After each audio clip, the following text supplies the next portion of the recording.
Welcome to Girl Talk. I'm Betsy McDaniel in for Debbie Lyons today, who is off having a grandbaby. So congratulations on that. I'm joined by Erin Lentz today. Hello, Hi, it's always Betsy. good to see you. And Deborah from Flowers by Sue. And it's wedding season, so we are talking all things bridal and wedding today. So thank you for being here. Oh, thank you for having me. For always bringing your beautiful things to share with us. So we're going to start talking a little bit about, well, I guess we're going to start with the bride, because really, obviously, she's the centerpiece of the day. So usually when the brides come in, we have a lot of, they're here on vacation, so we have a lot of elopement. We have a lot of destination weddings where they do kind of plan it out a few months ahead of time. And we have brides when it's very warm, and a lot from up north or where have you, so they don't realize the heat. Right. For a July, August wedding. Yeah. So today, what I kind of brought with us was usually the bride's bouquet kind of sets the ambiance of the wedding and kind of what she's carrying and what she wants. And also the types of flowers that she chooses is what kind of drives her cost for her budget, to work within her budget. So this bouquet, as you can see, is very pretty, very simple, and it's very cost efficient. I used cremones, which are white, which are very large and full and gorgeous, and little lysianthus, which are great in the heat, and then just some mixed eucalyptus. So today's trends, if they want the peonies, Pinterest is fantastic. It's either our best friend or our worst enemy. For sure. Because they see all these gorgeous things on Pinterest, but what they don't realize is it's photoshopped, it's taken by a professional photographer, some of the flowers are silk. Right, and they can spend as much money as they want to making that picture. Exactly. Yeah. So if you want peonies and garden roses, you're going to pay a premium. Right. But can you suggest alternatives? If somebody has a look that they like, can you try to replicate that? I try to get a color palette, kind of what the bridesmaids are wearing, and or her favorite colors and that type of thing. So for here, the Pantone color of the year is that kind of a gray blue, which is very pretty. But we get a lot of brides that want the coral and the teal color. The coastal colors. The coastal colors, because that's beachy to them. Yes.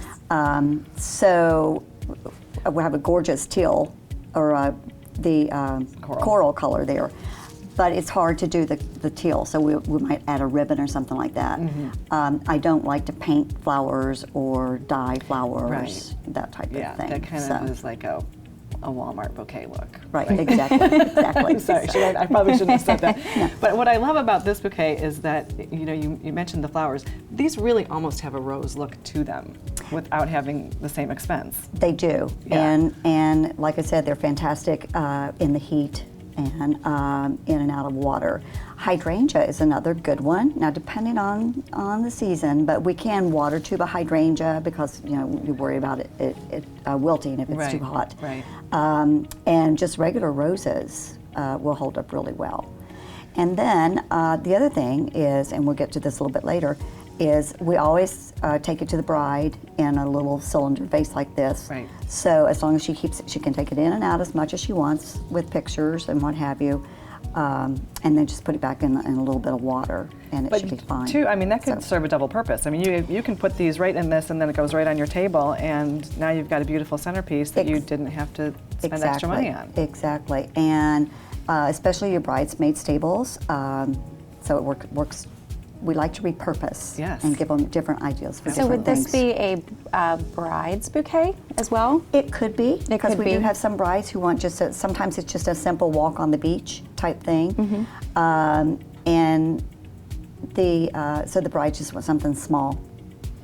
So you mentioned that there's a lot of people that come down here and it's kind of an elopement situation, and maybe it's not spur of the moment, but obviously it's not as planned out as other things are. What are they looking at in terms of time frame for you? Can they walk in that day and say, I need a bouquet for this evening? Or it depends on what they want. Has that happened? Yeah. Oh yes, it happens quite often. Can you whip something up, do your magic, which you can. Yes, I know, you're really good at it. Thank you. They do, yes, we do get that quite often, but I prefer a couple weeks notice, and I do have a lot of brides who do plan a couple months out. And we try not to do more than 2 weddings a day. And so what is it still June and July and August that are the busiest, or down here is it a little bit earlier, like May? We have March It kind of starts in March. Actually, it's already started. Okay. Wedding season has really kicked off for me. So wedding and pollen season kind of go hand in hand? Yes, it does. And then, of course, May. And then my problem with May is Mother's Day. So I try not to book anything Mother's Day week. And then you because take I a vacation get in towards it. June? Well, what's that? It's a busy what's month. that term? And then, of course, June is still, it's just a popular month. Yeah. And then right after Valentine's Day, everyone gets engaged. Okay. How interesting. So Yeah. the phone literally starts ringing after Valentine's with setting up wedding consultations. That's interesting. So, and lots of them are, even I have some that are a year out, 20, Sure. 21, that type of thing. So, Well, that's we have very lots more to interesting. talk about, and we're going to talk about some centerpieces and some more repurposing ideas when we come back, so stay with us. We'll be right back.